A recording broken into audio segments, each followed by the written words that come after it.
గుంటూరు తూర్పు నియోజకవర్గం 13వ ward president అయినటువంటి చల్లా ఆంజనేయులు ప్రసాద్ గారితో ఈరోజు మనం ఉన్నాము. అయితే ఎందుకంటే సార్కి నాయకులుగా ఉండి గతంలో అపోజిట్లో ఉన్నప్పుడు కూడా టీడీపీలో ఉన్నప్పుడు కూడా ఎన్నో విషయాల్లో పోరాడిన నాయకులు కూడా కూటమి ప్రభుత్వం వచ్చిన తర్వాత మరి అప్పుడు పోరాడి ధర్నాలు చేసినవన్నీ ఇప్పుడు అవలంబిస్తున్నారా లేదన్న కోణంలో అడిగి తెలుసుకుందాం. నమస్తే అండి. నమస్తే మేడం. మీకు ఇంతకీ మెయిన్ అడగనే మీకు ఎన్ని పదవులు ఉన్నాయి? ఇప్పటికి మేడం 13వ డివిజన్ ఇన్ఛార్జ్ పదవి ఒకటి ఉంది, ప్రెసిడెంట్ పదవి. అలాగే 13, 14 డివిజన్ల క్లస్టర్ ఇన్ఛార్జ్, రాష్ట్ర వడ్డీ సాధికార సమితిలో సభ్యుడిగా ఉన్నాను మేడం. అసలు రాష్ట్ర సంబంధించి ఇన్ఛార్జ్గా సభ్యులుగా ఉన్నారు కదా, ఏంటి ఆ పదవి బాధ్యతలు ఏంటి? అంతకుముందు గవర్నమెంట్ రాకముందు ఈ బీసీ కమ్యూనిటీకి క్యాస్ట్కి ఒక కార్పొరేషన్ ఇది సాధికార సమితిలు ఏర్పాటు చేశారు.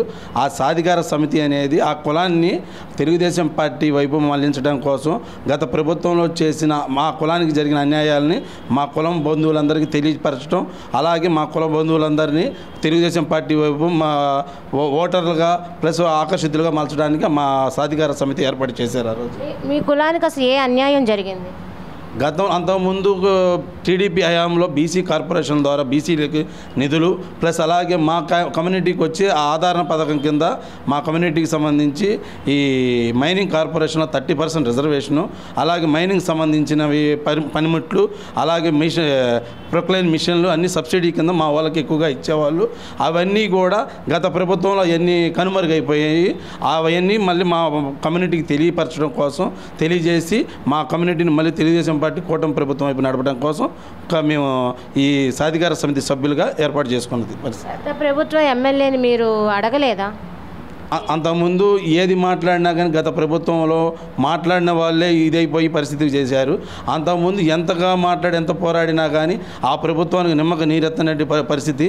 ఎవరు ఏది చెప్పినా కానీ వారు వన్ సైడ్ వారు పట్టిన కుందేలకి మూడే కాళ్ళు అనే పరిస్థితిలో వాళ్ళు ఏ పని ఏ మాట వినేవాళ్ళు కాదు, ఏది చెందిన వాళ్ళు కాదు. వాళ్ళు చేసిందే వేదంగా, వాళ్ళు చెప్పిందే చట్టంగా జరిగింది. ఎవరి మాట తీసుకున్నది లేదు, ఎవరికి ఏం చేసింది లేదు. కాకపోతే ఆ పదవులు ఇచ్చాం ఈ పదవులు ఇచ్చాం చెప్పుకోవడానికే కానీ కింద స్థాయి వరకు సామాన్య ప్రజలకు ఎటువంటి లబ్ధి చేకూరలేదు వాళ్ళ వల్ల. 13, 14 వార్డు క్లస్టర్ ఇన్ఛార్జ్గా ఉన్నారు మీరు. మీ బాధ్యతలు ఏంటి? అసలు క్లస్టర్ అంటే ఏంటి? క్లస్టర్ అంటే గతంలో 2 డివిజన్కి వచ్చేసి ప్రెసిడెంట్ అలా ఉండేది. ఆ ప్రెసిడెంట్కి సంబంధించిన 7 బూతులు 10 బూతులు మినిమం ఉండేవి. ఆ బూతులను మెయింటైన్ చేసుకుంటా ఆ బూత్ కింద కమిటీ కింద ఉన్న సెక్రటరీ వాళ్ళని చేసి మొబిలైజ్ చేసుకొని ఆ బూత్ని 10 బూతుల వరకు ఎట్లా మెయింటైన్ చేయాలనే పరిస్థితి చేసేవాళ్ళం. ఇప్పుడు అలా కాకుండా ఈ క్లస్టర్ వ్యవస్థ కింద ఒక 20 నుంచి 25,000 ఓట్లు ఉంటాయి.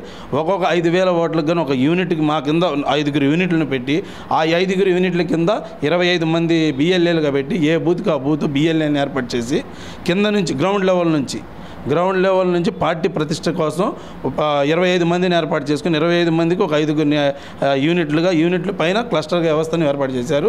అప్పుడు పిన్ టు పిన్ ప్రతి ఒక్క ఓటర్ని కలిసే మార్గం కానీ ప్రతి ఒక్క వీధిని ప్రతి ఒక్క ఏరియాని టచ్ చేసే పరిస్థితి ఉంటుందని చెప్పి చంద్రబాబు నాయుడు గారు స్పెషల్గా ఈ క్లస్టర్ వ్యవస్థను తెచ్చారు. ఆ క్లస్టర్ వ్యవస్థలో మేము చాలా విధంగా అన్ని విధాలా సక్సెస్ అయ్యాము. ఆ సక్సెస్ అయిన విషయంలో నా క్లస్టర్ పరిధిలో 13, 14 డివిజన్స్ ఉన్నాయి. డివిజన్లో 21 బూతులు ఉన్నాయి. 21 బూతులు కానీ 21 మంది బిఎల్ఏలు ఉన్నారు. 21 మంది బిఎల్ఏలు ప్లస్ అలాగే 5 యూనిట్లు ఉన్నారు.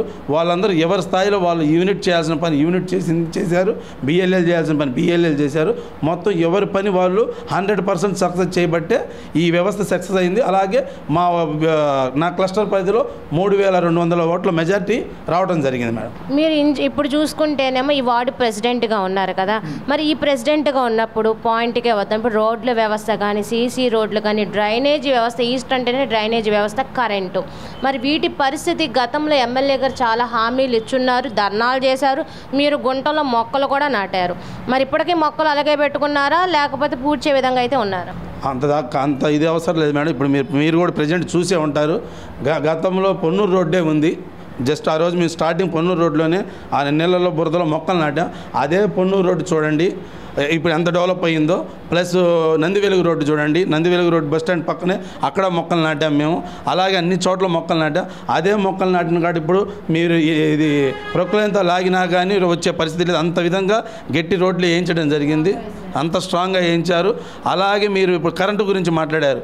ప్రతి చోట ఏది లో వోల్టేజ్ కానీ హై వోల్టేజ్ ఉన్న చోట్ల ఉన్న పరిస్థితిని బట్టి అందరూ ఏఈని డిఈని పిలిపించి సారు ప్రతి చోట ఎంత వోల్టేజ్ కావాలో ఎంత కరెంటు కావాలనేది దాన్ని బట్టి కొన్ని కొత్తగా ట్రాన్స్ఫార్మర్ వేయడం జరిగింది. ప్లస్ ఆ ట్రాన్స్ఫార్మర్స్ కూడా ప్రజలకు ఇబ్బంది కలగకుండా ఇబ్బంది ఉన్న చోట ఇంకో చోట షిఫ్ట్ చేసి అన్ని విధాల ప్రజలకు అందుబాటులో ఉంటూ ప్రజలకు ఎక్కడా కూడా చిన్నపాటి ఇబ్బంది లేకుండా జరగడం జరిగింది. అలాగే డివిజన్కి వచ్చేసి గత ప్రభుత్వం వైసీపీ ప్రభుత్వంలో ఎటువంటి అభివృద్ధిని నోచుకోలేదు. ఇప్పుడు ఈ తెలుగుదేశం పార్టీ ప్రభుత్వం వచ్చాక మా ఎమ్మెల్యే గారు మా చుట్టూ ఫోన్లు చేసి మాకు పని చెప్తా, మీ డివిజన్లో ఏమేమి పని ఉందో చెప్పండి, ఏమేమి ఉన్నాయి వర్కులు చెప్పండి, ఏమేమి చేస్తే బాగుంటుందో, మీరు ప్రజల్లోకి వెళ్ళాలా, నేను ప్రజల్లోకి వెళ్ళాలా, రేపొద్దున మీరు కార్పొరేటర్గా మళ్ళీ ఇది అయితే మనం ఒక ఇబ్బంది లేకుండా ప్రజలు మనల్ని చూస్తే వచ్చి ఇంటికి వచ్చిన బంధువులాగా గౌరవించాలా, అందువల్ల వాళ్ళకి ఏమేమి సమస్యలు నాకు చెప్పండి, రాసి ఇవ్వండి, నేను దగ్గర నుండి పని చేపిస్తానంటే మేము ప్రతిదీ ఈ రోడ్డు సమస్య కానీ డ్రైనేజ్ సమస్య కానీ సైడ్ డ్రైన్లు కానీ ప్రతిదీ రాసిచ్చాము. రాసి ఇచ్చిన దాంట్లో 8 కోట్ల రూపాయల వర్కులు దాకా దగ్గర పెట్టాము. ఇప్పటికీ ఆల్రెడీ 3 కోట్ల రూపాయల వర్కులు జరిగినాయి కూడా, ప్లస్ ఇంకో 2 కోట్ల రూపాయల వర్కులు రన్నింగ్లో ఉన్నాయి, అవి కూడా జరుగుతున్నాయి. అలాగే ఉండే కొద్దిగా బ్యాలెన్స్ కూడా ఆ 3 కోట్ల రూపాయల వర్కులు కూడా కంప్లీట్ అవుతాయి. ఎటువంటి ఇబ్బంది లేకుండా శానిటేషన్ కానీ డ్రైన్స్ కానీ రోడ్లు కానీ మా ఏరియాలో ఇప్పుడు దగ్గర గవర్నమెంట్ వచ్చాక ఈ 12-13 లైన్ల దాకా మెయిన్ సెంటర్లలో ఇచ్చేసాం. మళ్ళీ ఇప్పుడు ఒక 6 వర్కులు జరుగుతున్నాయి, అన్నీ శుభ్రంగా జరుగుతాయి. ఇంకేదైనా బ్యాలెన్స్ చిన్నగా చేయడం జరిగింది. ఎక్కడా కూడా నీళ్ళు ఆగటానికి లేకుండా మెయిన్ ఇప్పుడు ఫస్ట్ ఏబిసి అనే కేటగిరీలో తీసుకున్నారు ఎమ్మెల్యే గారు. ఫస్ట్ ఏ అంటే ఎక్కడ డ్రైన్ల దగ్గర వాటర్ ఆగుతుంది, రోడ్ల దగ్గర ప్రజలు తీవ్ర ఇబ్బంది పడుతున్నారు, అవి ఇంపార్టెంట్గా త్వరితగతిన ఇంపార్టెంట్గా వర్కులు చేయించారు. నెక్స్ట్ బి లెవెల్లో ఇప్పుడు వర్కులు జరుగుతుంది. ఏ లెవెల్ అయిపోయింది, బి లెవెల్లో వర్కులు జరుగుతున్నాయి. ఆ వర్కులు కూడా దగ్గర అయిపోవచ్చున్నాయి. తర్వాత సి అంటే మరీ స్పీడ్ కాకుండా నిదానంగా సారు అట్లా పెట్టి చేశారు, ఒక ఇదిగా ప్రఫామాగా. అలాగే ఆ విషయంగా ఇప్పుడు 2 వర్కులు ఫస్ట్ ఏ వర్క్ క్లియర్ అయిపోయింది, బి వర్క్లో రన్నింగ్లో ఉన్నాం. బి వర్క్ కూడా మ్యాక్సిమం 1 మంత్లో క్లియర్ అయిపోయింది. ఆ తర్వాత సికి వెళ్తాము. అది పరిస్థితి మేడం. ఎమ్మెల్యే గారు చెప్పినట్టుగానే జరుగుతున్నాయి. ఆయనే మా ఎంట పడి పొద్దుస్తూ మనం ఫోన్లు చేసి ఏ పని ఏంటి అని చెప్పి మమ్మల్ని ఇది చేస్తున్నాం. ఆయనకి తగ్గట్టు కూడా మేము మ్యాక్సిమం ఆయన రూట్కి మేము కూడా దగ్గరగా వెళ్తున్నాము. ఆయన స్పీడ్కి అందుకోలేకపోయినా కాస్తైనా కానీ మేము పోరాడుతున్నాం మేడం. అది కరెంట్ పోల్స్ ఎన్ని వేయించుంటారు మీ వార్డులో? ప్రస్తుతానికి అయితే మా వార్డులో కరెంట్ పోల్స్ అయితే మేడం ఈ ట్రాన్స్ఫార్మర్స్ అయితే పెట్టించాము. ట్రాన్స్ఫార్మర్ ఆనందపేట ఏరియా ఒకటి పెట్టించాము. ప్లస్ ఇప్పుడు చెక్కల బజార్ ఒకటి అప్రూవల్లో ఉంది, అది కూడా పెట్టిస్తున్నాము. సైడ్ ఈ పోల్స్ అనేవి కొత్త మెయిన్ రోడ్లో వేయించాము. లోన కాకుండా సందులలో కాకుండా మెయిన్ రోడ్డు లాంచెస్టర్ రోడ్డు ఉంది. పెద్ద పోల్స్ మొత్తం మరీ కింద వైర్లు కిందగా ఉన్నాయని ఇబ్బంది జనాలకు తగులుతుంది, ప్లస్ బండ్లు వస్తే తెగిపోతున్నాయని చెప్పి హైట్ లేపించి ఈ ఎమ్మెల్యే గారు వచ్చాకే మెయిన్ రోడ్లో ట్రాఫిక్ కానీ బండ్లకు కానీ వైర్లు తగలకూడదు అనే పరిస్థితికి తీసుకొచ్చారు. గతంలో వినాయక చవితి ఏదైనా పండుగ జరిగితే కొద్దిగా బొమ్మలు వెళ్ళడానికి కానీ బండ్లు వెళ్ళడానికి కానీ ఇబ్బంది అవుతుందని చెప్పి అవి పెద్ద పోల్స్ తెచ్చి పెద్ద పోల్స్ని బిగించారు మేడం. ఇప్పుడు బాగా జరిగింది. ఆ లాంచెస్ రోడ్ అంతా పెద్ద పోల్స్ వేశారు.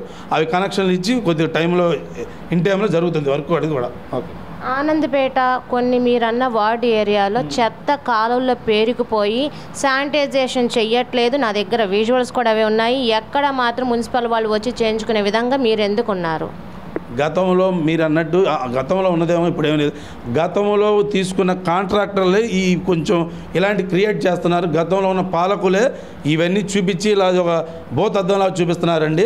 ఈ గతంలో ఉన్న ఆఫీసర్లు కొంతమంది ఇంకా జనాల్లో ఈ వాతావరణానికి అలవాటు పడలా. మేము చెప్తే కొంచెం పాత వ్యవహారంగా పాత కాంట్రాక్టర్లతోనే ఇదయ్యి ఆ పార్టీతో కొంచెం లాలుచిపడి ఆ వ్యవహారంగా వర్కులను ఏదో పోస్ట్ పోన్ చేస్తున్నారు తప్పితే మా దృష్టికి కొన్ని రాకపోవచ్చు. వచ్చినవి మాత్రం వెంటనే మీరు అన్నట్టుగా ఇప్పుడు మీరు అన్నది కాలువలు సరిగ్గా తీయలేదు. ప్రతి ఒక్క 13వ వార్డు వచ్చి ప్రతి ఒక్క కాలువలో షిల్ట్ తీస్తున్నారు. ఇప్పుడు 2 సార్లు తీశారు, మొన్న 3వ నిన్న కూడా స్టార్ట్ చేశారు మేడం. ఎక్కడైనా తీయలేదంటే రండి, నేను చూపిస్తాను, నేను దగ్గరుండి మేము వర్క్ చేపిస్తాం. అది మేడం మాటలు అన్నారు. నెక్స్ట్ ఎందుకంటే మీరు ఇప్పుడు వార్డులో వర్క్ చేస్తే నెక్స్ట్ కార్పొరేటర్గా కూడా చేయాల్సి వస్తుంది. మరి మీరు కార్పొరేటర్గా పోటీ చేస్తున్నారా? సిద్ధంగా? ఖచ్చితంగా మేడం. గతంలో కష్టకాలంలో తెలుగుదేశం పార్టీ కష్టకాలంలోనే నేను పోరాడాను, కార్పొరేటర్గా తీసుకున్నాను, టికెట్ తీసుకున్నాను. ఈ దరిదాపులో ఎవరికి రాని ఓట్లు ఆ రోజు కష్టకాలంలో కూడా తెలుగుదేశం పార్టీ తరఫున నేను నిల్చున్నందుకు నాకు 2350 ఓట్లు వచ్చినాయి. ఆ ప్రత్యర్థికి నాకు కొంచెం స్వల్ప ఓట్ల మీద తేడానే ఉంది. గతంలో చుట్టుపక్కల వార్డులు అన్నింటిలో బంపర్ మెజార్టీతో వాళ్ళు గెలిచారు. మ్యాక్సిమం నాకు గెలుపుకు దగ్గరగా వెళ్ళాను. లాస్ట్లో నా టైం కొంచెం వాళ్ళు అంగబలం అర్ధబలం అన్ని బలాలు చూపించి గవర్నమెంట్ అధికార బలం అన్నీ చూపించడం వల్ల నేను ఒక్కడిని ఢీకొనలేకపోయాను. ఒక్కరైతే ఎదురు మళ్ళీ ఢీకొనేవాళ్ళం. వారికి అన్ని విధాల పార్టీ పరంగా కానీ ఆర్థికంగా కానీ చుట్టుపక్కల చిన్నపాటి లీడర్లు కానీ పెద్దపాటి లీడర్లు కానీ వాళ్ళకి ఆర్థికంగా సపోర్ట్ చేయడం, సామాజికంగా సపోర్ట్ చేయడం, అన్ని రకాల సపోర్ట్ చేయడం వల్ల ఒక్కడిగా నేను ఢీకొనలేకపోయి పార్టీ పరంగా నేను సింగిల్గా ఢీకొనలేకపోయాను మేడం. ఈసారి అటువంటిది ఏమి ఉండదు. అన్ని విధాల అందరితో నేను మమేకంగానే ఉన్నాను. వార్డులో ప్రతి ఒక్కరిని పిన్ టు పిన్ పలకరిస్తుంటాను. 2-3 రోజులకు ఒకసారి విజిట్ చేస్తూనే ఉంటాను. ఎవరికి ఏ సమస్య వచ్చినా కానీ నా స్థాయిలో నేను చేయగలుగుతున్నాను. ఇంకా ఏదైనా సమస్యను కొన్ని చేయలేని పరిస్థితిలో ఎమ్మెల్యే గారి దృష్టిలో పెడుతున్నాను. ఆయన కూడా చాలా వరకు మ్యాక్సిమం చేస్తున్నారు.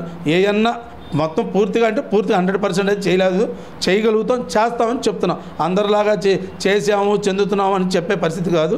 మ్యాక్సిమం అయినంతవరకు చెప్పాము, అవ్వాల్సినవి కూడా చెప్తున్నాం మేము. అది మా పరిస్థితి మేడం. కూటమి ప్రభుత్వం అలా చేస్తుంది. అలాగే మేము కూడా లోకల్ పార్టీ లీడర్లను కూడా అంతే ముందుకు వెళ్తున్నాం. విజిట్ చేస్తాము వార్డులో అన్ని ప్లేసెస్ అంటున్నారు కదా. ఇప్పుడు 21B చెప్పారు, యూనిట్ 5 చెప్పారు.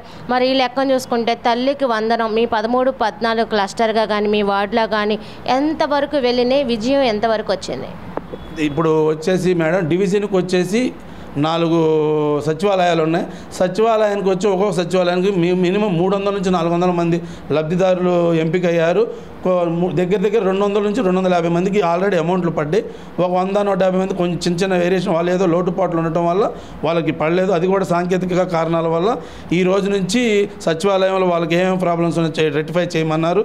మినిమం ఈ వారం 10 రోజులు అవి కూడా క్లియర్ అవుతాయి. ఈ నెలాఖరు నుంచి ఫస్ట్ 5వ తారీఖు లోపు మొత్తం రిమైనింగ్ వాళ్ళకు కూడా పడతాయి. అలాగే పడ్డ వాళ్ళ దగ్గరికి మేము విజిట్ చేసాము. ప్రతి ఒక్కరూ గత ప్రభుత్వంలో ఒకరికి ఉంటే ఒక నలుగురు ఉన్నా కానీ ఒక్కరికి వేశారు. ఈ ప్రభుత్వంలో నలుగురికి వేశారని ప్రతి ఒక్కరు వాళ్ళ వాయిస్ ఇవ్వడం జరిగింది. ఆ వాయిస్ని స్టేట్ పార్టీ ఆఫీస్కి మేము పెట్టడం జరిగింది. ప్రతి ఒక్కరిని పిన్ టు పిన్ కలిసాము. ఇంకా బ్యాలెన్స్ రాని, అలాగే మీరు అనొచ్చు రాని వాళ్ళ పరిస్థితి ఏందని, రాని వాళ్ళని కూడా ఈరోజు రేపు విజిట్ చేస్తున్నాము. వాళ్ళు ఏ సమస్యలోనూ ఎందువల్ల రాలేదు, వాళ్ళ కారణాలు ఏంటో తెలుసుకొని మేము సచివాలయం కానీ కార్పొరేషన్ కానీ ఇతర వాళ్ళ స్కూళ్ళల్లో ఏమైనా ప్రాబ్లం ఉండొచ్చు కానీ అవన్నీ రెక్టిఫై చేసి మేము దగ్గరే ఉండి అవన్నీ క్లియర్ చేస్తాము. మ్యాక్సిమం వచ్చే నెల 5 లోపు మొత్తానికి పడేటట్టు మేము మా వంతు మా ప్రయత్నం మా ఎమ్మెల్యే గారి ఆధ్వర్యంలో మేము ఖచ్చితంగా చేస్తాం. ఎమ్మెల్యే గారు కూడా చెప్తున్నారు, పడ్డవాళ్ళు కాదు పడని వాళ్ళని కూడా ముందు మీరు విజిట్ చేయండి. వాళ్ళ సమస్య వాళ్ళు ఎందువల్ల ఆగినాయో కనుక్కోండి. అవి కూడా కనుక్కొని వాళ్ళకు కూడా 100% తల్లికి వందనం స్కీమ్ 100% జరగాల. మన ప్రభుత్వానికి కూటమి ప్రభుత్వం మనకి మంచి పేరు రావాలా. అలాగే మనం కూడా ముందుకు వెళ్ళాలనే ఆలోచనతో ఎమ్మెల్యే గారు ఉన్నారు. దాని ప్రకారం మేము నానా రకాలుగా కష్టపడుతున్నాము. అన్ని రకాల కష్టపడి ప్రజల్లో దగ్గరగా ఉంటాము. గత ప్రభుత్వం మాదిరి కాకుండా మేము కూటమి ప్రభుత్వం ప్రజలకు దగ్గరగా ఉంటాం. కూటమిలో ప్రజలందరికీ జనసేన కానీ బీజేపీ కానీ అందరితో కలిసి మమేకంగా అయ్యి అందరికీ అందుబాటులో ఉంటాం మేడం. ఈ పరిస్థితి నారా లోకేష్ గారి అకౌంట్లో ప్రతి ఒక్కరి నుంచి 2000 వెళ్ళినాయని కూడా చెప్తున్నారు కదా, దీనిపై మీ స్పందన ఏంటి? సరే, ఇప్పుడు అకౌంట్లో వెళ్ళారంటున్నారు, మీరు వాళ్ళు చూసారా? సరే, చూసుంటే గతంలో మీరు కూడా అదే చేసి ఉంటారుగా.